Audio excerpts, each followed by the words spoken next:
Welcome to yet another edition of VISTA Shakers. Today I'm here with John, aka DJ Dragon, the resident DJ at Beta, the #1 club in the country.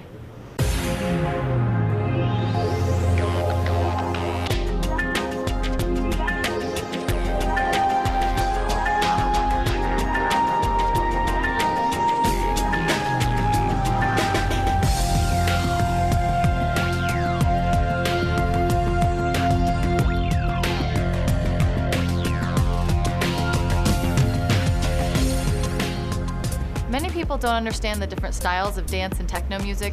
Explain a little bit about what style you play. I play a mixture of house and progressive and a little bit of trance. For just an average person listening to dance music, they probably can't tell the difference. But over time and listening to it a lot of the fans will be able to pick up the subtle differences of each genre. Tell me about throwing your very first party as a DJ.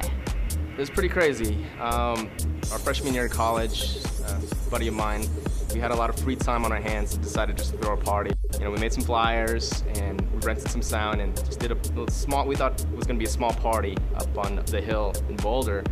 Turned out we got over 800 people and it was kind of the beginning of the end. To see the reaction of the crowd and seeing how they enjoyed the music.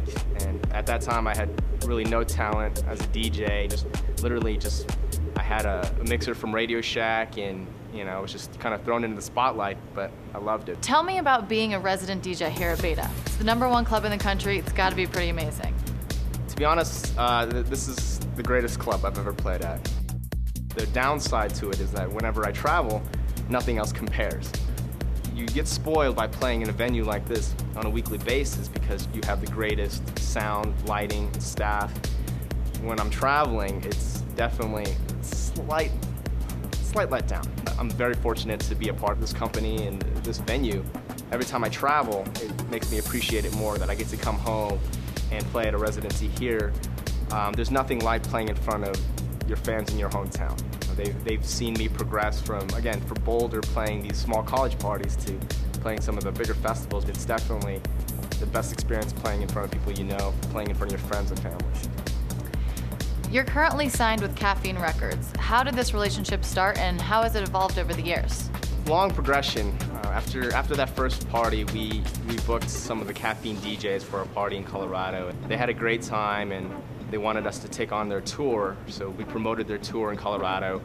And for the next 3 or 4 years, we built up that name and built up a relationship with the artists and the A&R reps. From there, started producing some music, they liked it.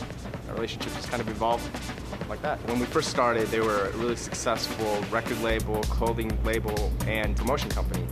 But over the years, the clothing label has kind of branched off and gone into less dance music in terms of the style. So now they're trying to rebrand the actual label on its own. So taking on younger artists like myself and a few other artists from Orlando that they've developed. Right now it's almost like a new relationship.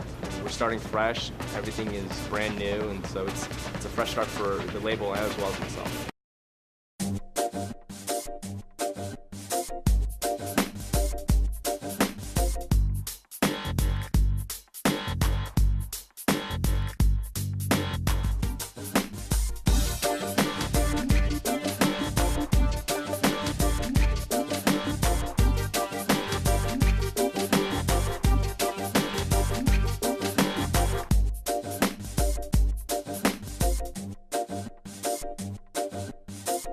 Explain a little bit about the evolution of dance music and the famous dance music festivals around the country.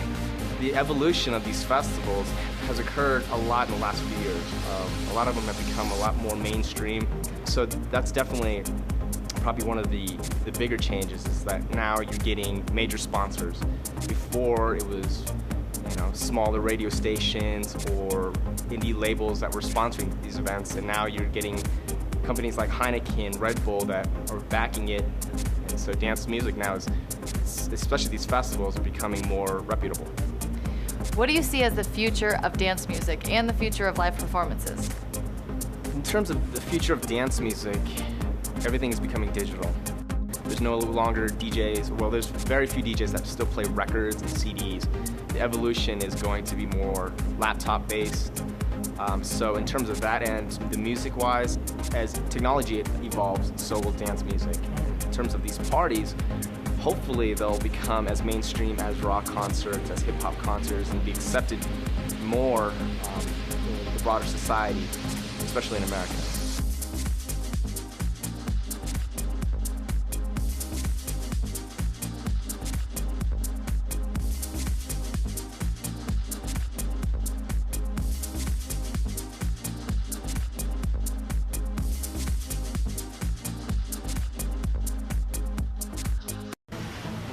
All right, give me your most memorable set as a DJ. My most memorable set has to be the first Global Dance Festival at Red Rocks. I was around 20 years old, and Paul Van Dyke was supposed to be the headliner of that event, and unfortunately he couldn't make it due to food poisoning. So I got the honor of playing in his spot instead. I had always made it a goal of mine to be at that festival and play there, and it fortunately came true. Honestly, there's no other venue in the world that beats Red Rocks.